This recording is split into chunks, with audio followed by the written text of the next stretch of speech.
আসসালামু আলাইকুম। আমি যে বিষয়ে আলোচনা করব সেটা হচ্ছে রমজান মাসে যে কাপড় বিতরণ করে এই বিষয় নিয়ে। তো এই যে আমরা আমাদের যে আশেপাশে যে বড় লোকরা আছে, ধনাঢ্য ব্যক্তিরা আছে, ধনী ব্যক্তিরা আছে, যারা কাপড় চোপড় বিক্রি মানে বিতরণ করে, এদের নিয়ে কিছু কথাবার্তা বলবো। তো প্রথমত আমরা জেনে নিই যে যাদের অধিকাংশ টাকা আছে তাদের উপর জাকাত ফরজ হয়ে যায়। তো এই জাকাতের পরিবর্তে এই যে আমরা যে মানে করতে ছলনা করছি গরিবদের সাথে, যে জাকাতের পরিবর্তে যে একটা ঠকবাজি করছি, কি কারণে করছি, এই কি নিয়ে করছি, এইসব কেন করছি, এই সব বিষয় নিয়ে আমি কিছু কথা বলবো। তো প্রথম আমরা যে কথাটা বলতেছিলাম যে এই যে আমাদের যে আমাদের লক্ষ কোটি টাকা হওয়ার পর আমাদের উপরে যে একটা জাকাতে ব্যবস্থা করা হয়েছে, আল্লাহ পাক হুকুম দিয়েছে যে জাকাত দিতে হবে, বাধ্যতামূলক, এটা ফরজ, জাকাত দেওয়া ফরজ। তা এই যে যে জাকাত জাকাত যখন আমরা একটা মানুষের জাকাত দিই তখন হয়তো কি দিই, একটা কাপড়, একটা লুঙ্গি, একটা শার্ট, একটা প্যান্ট, কিংবা একটা পায়জামা, এরকম পাঞ্জাবি এরকম দিয়ে থাকি। তো এগুলা কিন্তু এটা মানে শরীয়তের যে হুকুম আছে হুকুমের ভিতরে কিন্তু পড়ে না। ওরা এমন ছলনা করে ধনাঢ্য ব্যক্তিরা যে জাকাতের নাম নিয়ে ওরা দেখা যাচ্ছে ওই এই মাসে প্রত্যেক বছরে যে রমজান মাসে যে একটা জাকাত দেওয়া হয়, সেই জাকাতের যে অনুমান যে একটা মানে নির্ধারিত একটা ধার্য করে যে এই কয় টাকার শতকরা 2.5 টাকা এই হিসেব করে যে জাকাত দিতে হবে, কিন্তু সেটা তো করে না। ওই থাপ্প কিছু টাকার বিনিময়ে কিছু কাপড় চোপড় কিনে নিয়ে এসে গরিব দুঃখীদের মাঝে বিলিয়ে দেয় যে জাকাতের কাপড় দিয়ে আসছে। তো এটা কিন্তু এটা যদি সেই ওর যদি এরকম নিয়ত থাকে যে কাপড় চোপড় দিয়ে আমি মানে জাকাতের ইয়ে করে, এটা দানের ভিতরে পড়ে না। দানের দানও মানে দানের যে একটা ইয়ে আছে, সব আছে, সেই সবও পাবে না। তো এই যে যে জাকাতের পরিবর্তে যে কাপড় চোপড় দিয়া, এটা কি আমাদের জন্য ঠিক আছে কিনা? তাই এই যে আমরা যে ধনাঢ্য ব্যক্তিরা আছি, যে মানে আছে যারা এরা এই যে যে টাকা হচ্ছে প্রত্যেক বছরে 50-60 হাজার টাকা তার জাকাত আসে, কিংবা 1 লাখ, 1.5 লাখ, 2 লাখ, এমনও ধনাঢ্য ব্যক্তি আছে যে তার জাকাত 50 লাখ, 30 লাখ, 50 মানে 80 লাখে 1 কোটি এরকম জাকাতের যে অ্যামাউন্টটা আছে সেটা আইসে যায়। তো সেই ক্ষেত্রে তারা কি করে, তারা দেখতেছে আমার এতগুলো টাকা আমি কিরকম দেবো, কিরকম কি দেখি করবো, এরকম যদি না দিয়ে দেখা যাচ্ছে তারা চিন্তা ভাবনা করে যে আমরা এবার কাপড় চোপড় দেবো পাইকারি করে। তো অনেক অনেক সময় দেখা যায় আমাদের আশেপাশে আছে, নাম বলবো না, যে আশেপাশে আছে তারা এই যে জাকাতের নাম নিয়ে যে যে ছলনা করছে, যে ঠকবাজি করছে, এটা যে করছে কিরকম করছে, আবার বর্তমান আবার নতুন আইন চালু করছে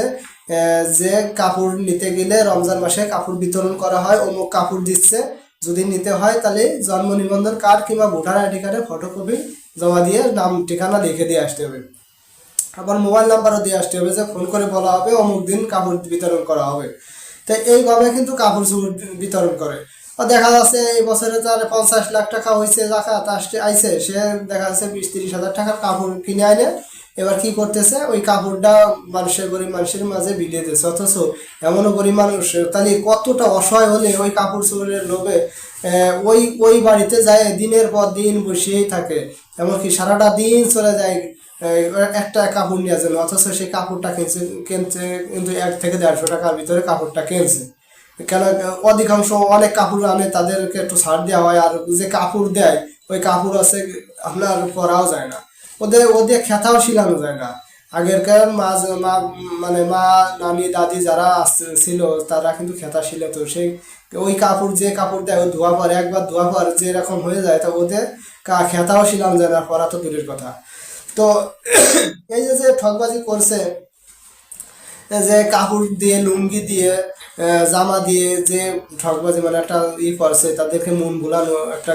তারপরও এই যে এইগুলা নেওয়ার জন্য এমনও লোক আছে সারাটা দিন বসে থাকে, অথচ এইটুক চিন্তা করে না যে এই লোকগুলো কিসের জন্য আমাদের কাছে আসছে, এই কাপড় চোপড় নিতে আসছে। তো এই ধনাঢ্য ব্যক্তি এরা যদি চিন্তা করে এই জাকাতে যে অ্যামাউন্টটা দিতে হবে, এটা যদি চিন্তা করে যে না আমার এতগুলো টাকা আল্লাহ পাক দিয়েছে, আমি মরার পর আমি তো চলে যাবো, আমার সাথে তো কিছুই যাবে না, তো আমি এই জাকাতের টাকাটা আমি মানুষের মাঝে এইভাবে বিলিয়ে দেবো। তো কিভাবে বিলিয়ে দেবো, যে আমার এই বছরে আমার 20 লাখ টাকা আসে কিংবা 1 লাখ টাকাই ধরলাম, 1 লাখ টাকা আমার জাকাত আসছে, তো 1 লাখ টাকা আমি এবার 100 জনকে না দিয়ে, আমি 100 জনকে না দিয়ে আমি এবছর সিলেক্ট করবো 5 জন কি 2 জন কি 1 জন, এরকম 1 লাখ টাকা আমার অ্যামাউন্ট হয়েছে, এমন একজন খুঁজে বের করতে হবে যে তার এমন অসহায় যে তার কিছুই নেই দুনিয়ার পর, তারে হয়তো দেখা যাচ্ছে একটা মানে অটো ভ্যান গাড়ি কিনে দিলে সে চালায়, সে সংসার মানে সংসারের যে খরচের যে বহনটা আছে সেটা চালাতে পারবে। আবার দেখা যাচ্ছে এমনও পরিবার আছে যে সে সংসারে পুরুষ লোক নাই অথচ মহিলারা আছে, তাদের আয় করার লোক নাই, তারে 50,000 টাকা দিয়ে দুটো গরু কিনে দিয়ে কিংবা কিছু 2-3টে ছাগল কিনে দিয়ে তাদের একটু মানে দিয়ে সহযোগিতা করে, এই যে ওটা ওই যখন ওই ছাগল কিংবা গরু কিনে দিল তখন কিন্তু ওরা লালিত পালিত করে ওর থেকে বাড়াই বলা কিন্তু আস্তে আস্তে আস্তে আস্তে একসময় তারা ওই স্বাবলম্বী হবে। তো এরকম চিন্তা ভাবনা করা উচিত যে এই বছর আমার 1 লাখ টাকা জাকাত আসছে, আমি এবার 100 জনের 100 খান কাপড় না দিয়ে আমি এবার 2 জন কি 3 জনকে আমি সিলেক্ট করবো। কেউ ভ্যান লাগবে তার ভ্যান দিতে হবে, কেউ একটা যদি ব্যবসার প্রয়োজন হয় তার একটা ব্যবসা লাইন উঠাই দিতে হবে, আর যদি কেউ গরু ছাগলের পোষার এই আগ্রহীতা থাকে তাহলে গরু ছাগল কিনে দিতে হবে। তো এইভাবে যদি তারা দেওয়া হয়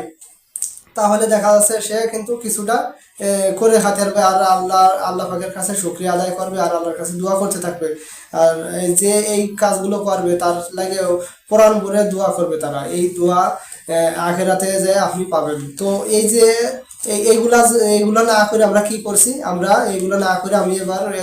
1 লাখ টাকা আমার এবার জাকাতের অ্যামাউন্টটা দিচ্ছি, তো এই 1 লাখ টাকা দিয়ে দেখা যাচ্ছে আমরা 2-3 পেটি কাপড় নিয়ে আসতেছি, আইনে মাইক অ্যানাউন্স করতেছি নাম ডাক করানোর জন্য যে অমুক এই বছর 1 লাখ টাকার মানে 1,000 কাপড় দিছে কিংবা 100 খান কাপড় দিছে, এত এত এত দিছে, এরকম দিছে, মানে নাম ফুটানোর জন্য। তো এই নাম ফুটানোর জন্য যখন দেওয়া হবে তখন কিন্তু পুরো দানের মধ্যেও পড়বে না, দানের যে একটা সব হবে সেই সবটাও দেওয়া হবে না। তো আমরা জাকাত শুধু দেব আল্লাহকে রাজি খুশি করার জন্য। আর এই জাকাতটা দেওয়ার নিয়ম আছে যে যে অসহায় আছে, দরিদ্র আছে, এমনও দরিদ্র ফ্যামিলি আছে তার কিছু নাই, তাকে টাকাটা বুঝিয়ে দিয়া, অর্থাৎ তার সে মানে তার কাছে যখন টাকাটা যাবে তার চিন্তাধারা অন্যরকম এসে যাবে যে আমি এই জাকাতে একজন আমার দান করেছে, আমি এই টাকা দিয়ে আমি এই করে আমি স্বাবলম্বী হবো কিংবা এরকম চলবো, এরকম চললে আমি যাতে সামনের দিকে আগাতে পারি, এরকম একটা চিন্তাধারা থাকবে। আর আপনার যদি মনে খুদবুদ্ধি থাকে যে ওর কাছে টাকা দিলে খাইটে আবার পরের বছর আবার চাইতে আসবে, তো ওরকম যদি মনে হয় তাহলে তার কি প্রয়োজন হয়, তাহলে বলেন যে তোমার কি প্রয়োজন হয়, তোমার কি দিলে তুমি সামনের দিকে আগাতেই পারবা, সংসার ঠিক মতো চালাতে পারবা, সেভাবে তারে গরু ছাগল কিংবা ভ্যান রিক্সা একটা ব্যবসার লাইন ধরাই দিলে সে কিন্তু আগে যেতে পারবে, পরবর্তীতে যে সংসারের যে হালটা খুব সুন্দরভাবে চালাতে পারবে। আমরা এই জায়গা আমরা কিন্তু এটা না করে আমরা তাদের সাথে ছলনা করছি যে ধোঁকাবাজি দিয়ে আছে তাদেরকে, এটা কিন্তু আল্লাহ পাকের আরশ পর্যন্ত খেপে যায়। যে যার উপরে টাকা দেওয়া খরচ সেখানে